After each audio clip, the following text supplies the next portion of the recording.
ओम अज्ञानतिमिरन्धस्य ज्ञानाञ्जनशलाखया चक्षुरुन्मीलितं येन तस्मै श्रीगुरुवे नमः।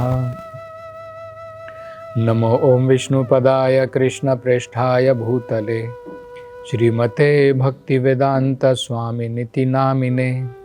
नमस्ते सरस्वती देवे गौरवाणी प्रचारिणे निर्विशेषा शून्यवादी पाश्चात्य देशतारिणे।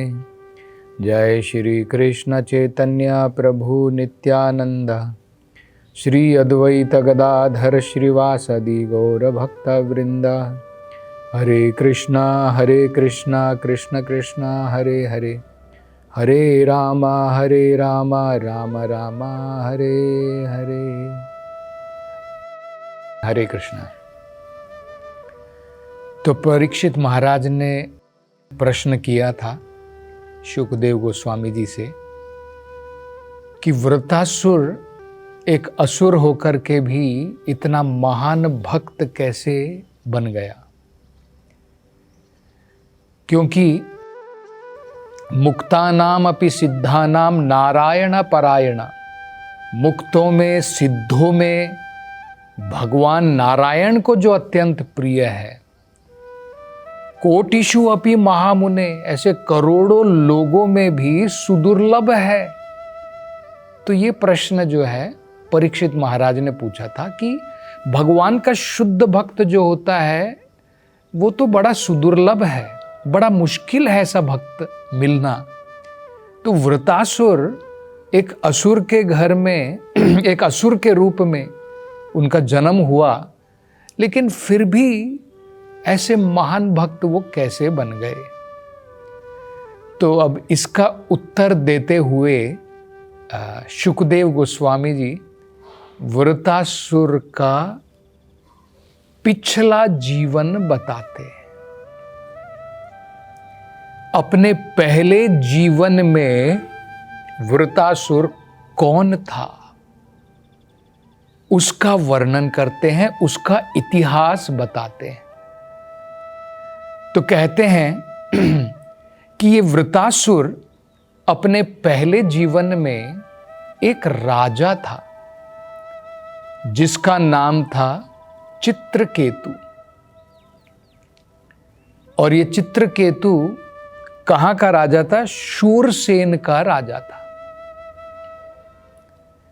और बताया जाता है कि ये इतना पुण्यवान राजा था कि जो भी जरूरतें इसके राज्य में थी, भगवान की कृपा से प्रकृति और पृथ्वी सब कुछ प्रदान करती थी।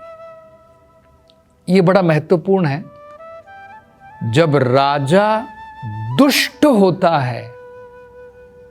होता है, धीरे धीरे पृथ्वी और प्रकृति सहयोग नहीं करते हैं और अनेकों प्रकार के लोग, जनता, प्रजा कष्ट भोगती है। लेकिन अगर राजा धार्मिक है, पुण्य के कार्य करता है, तो प्रकृति और पृथ्वी दोनों का सहयोग प्राप्त होगा, बढ़िया वर्षा होगी, बारिश होगी, पृथ्वी से अनेकों प्रकार की धन धान्य सब कुछ प्राप्त होगी। अगर अच्छी बारिश होगी तो बहुत बढ़िया फसल होगी, फसल अच्छी होगी तो सब लोग प्रसन्न होंगे, जानवर भी खुश रहेंगे, प्रजा जनता भी खुश रहेगी। तो ये राजा इस प्रकार का था। इस राजा के विषय में बताया है कि इसकी बहुत सारी पत्नियां थी। पहले जो उसकी पत्नी थी जिनसे उन्होंने विवाह किया था, उनसे कोई संतान की प्राप्ति नहीं हुई। बाद में दूसरा विवाह किया, उससे भी कोई संतान की प्राप्ति न हुई। फिर तीसरा, चौथा, इस प्रकार से बहुत सारी उसकी रानियां थी, लेकिन अभाग्यपूर्ण इनकी जीवन में संतान नहीं थी।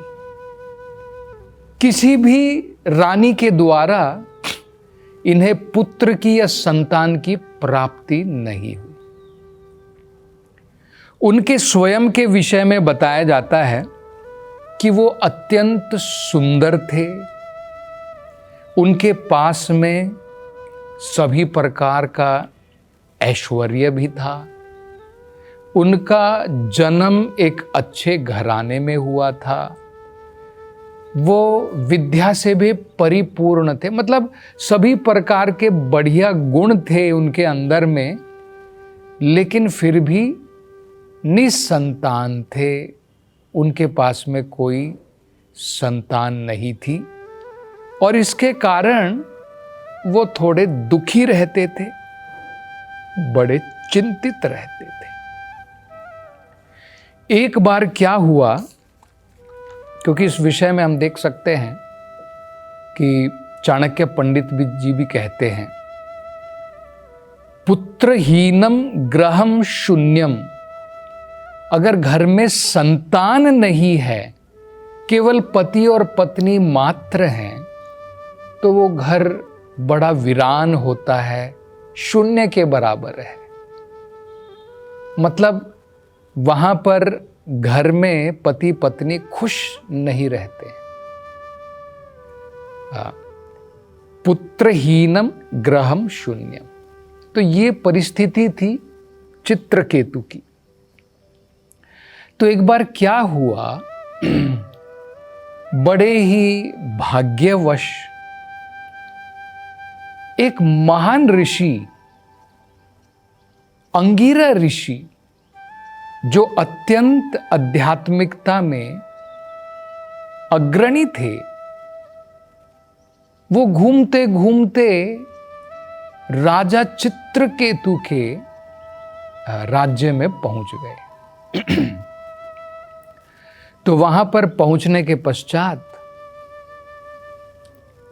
जब वो अंदर आए उनके महल के अंदर में, तो राजा चित्रकेतु तुरंत अपनी राजगद्दी को छोड़ करके खड़े हो गए। खड़े होने के बाद में उन्होंने प्रणाम किया और उनके चरण कमलों को धोया और उनकी उपासना की। उपासना करने के बाद में बिल्कुल जिस प्रकार से उपयुक्त होता है उस प्रकार का अतिथि सत्कार किया। ऐसे महान संत के लिए पानी के द्वारा, फलों के द्वारा, भोजन के द्वारा अतिथि सत्कार किया। बाद में उनको आसन पर बिठाने के बाद में स्वयं राजा चित्रकेतु उनके चरण कमलों के पास में नीचे विनम्रता के साथ में बैठ गए। तो जब अंगिरा ऋषि ने ये देखा कि राजा चित्रकेतु अत्यंत विनम्र हैं, तो उन्होंने और उनका अतिथि सत्कार देखा तो दोनों से प्रभावित होकर के अंगिरा ऋषि बहुत संतुष्ट हुए। तब उन्होंने कुछ प्रश्न पूछे राजा चित्रकेतु से। अंगिरा ऋषि तो क्योंकि आध्यात्मिकता में अत्यंत अग्रणी है, वो बाहर क्या हो रहा है, अंदर क्या हो रहा है, मन में क्या चल रहा है, वो सब कुछ जानते हैं। तो वो जानते थे कि राजा चित्रकेतु के मुखड़े से पता चलता है कि राजा चित्रकेतु जो है संतुष्ट नहीं है। किसी ना किसी प्रकार की चिंता बनी हुई है और वो दुखी दुखी रहते हैं। तो अप्रत्यक्ष रूप से, इनडायरेक्टली उन्होंने बड़े महत्वपूर्ण प्रश्न पूछे। उन्होंने कहा, हे राजा, क्या तुम्हारे शरीर के जो 7 पदार्थ हैं, क्या वो सब कुशल हैं? और राजा के रूप में जो तुम्हारे 7 वस्तुएं हैं, क्या वो भी कुशल हैं? और वो कहते हैं, अगर शरीर की ये 7 वस्तुएं कुशल होती हैं तो व्यक्ति स्वस्थ होता है और उसका मन प्रसन्न रहता है।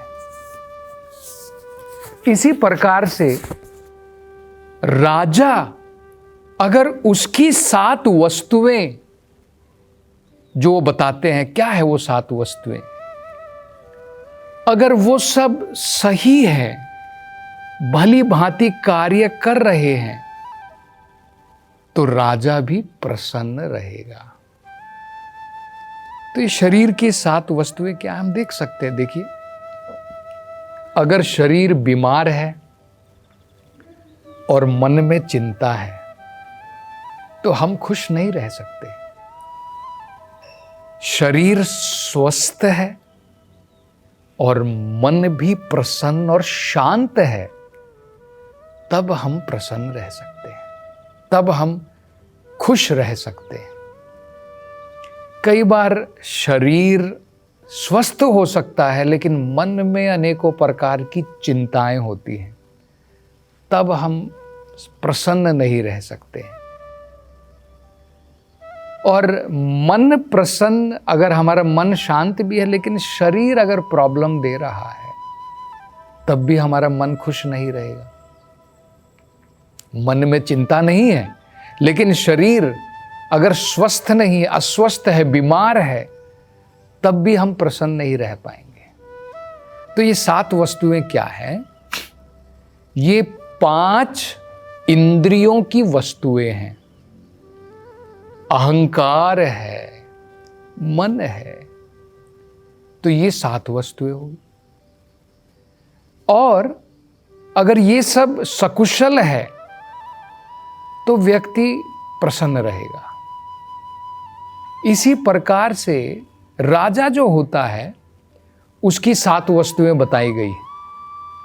अगर ये 7 वस्तुएं सही प्रकार से कार्य कर रहे हैं तो राजा प्रसन्न रहेगा। वो क्या है देखिए, वो बताया है, स्वामी अमातयौ जनपदा दुर्गा द्रविण संचया दंडो मित्रम।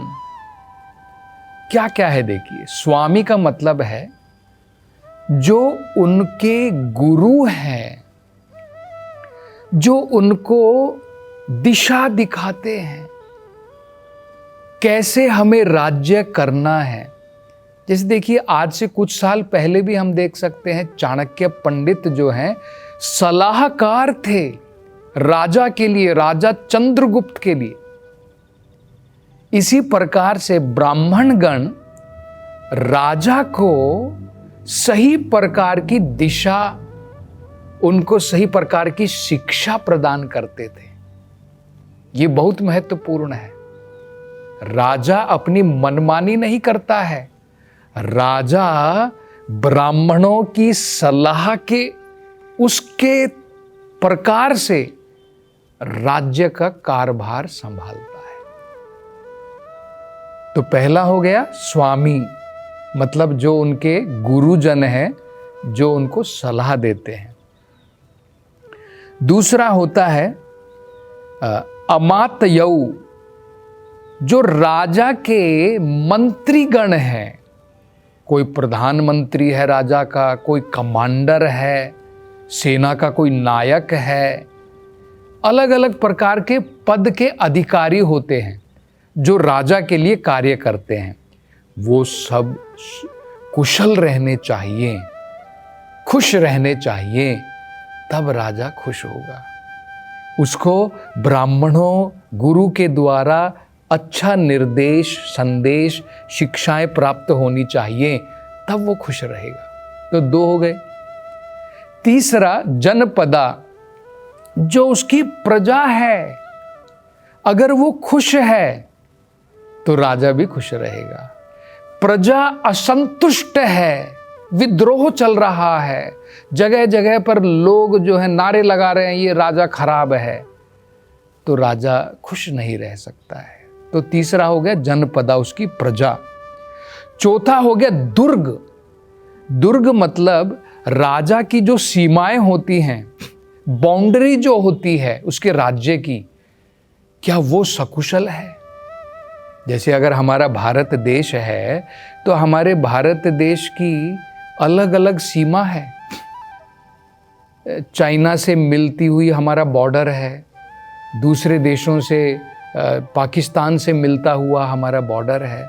अगर वहाँ पर हमने सही प्रकार का प्रावधान नहीं किया है कि दुश्मन लोग अंदर ना घुस सके, अगर ये नहीं किया है तो सब राजा जो है हमेशा चिंतित रहेगा।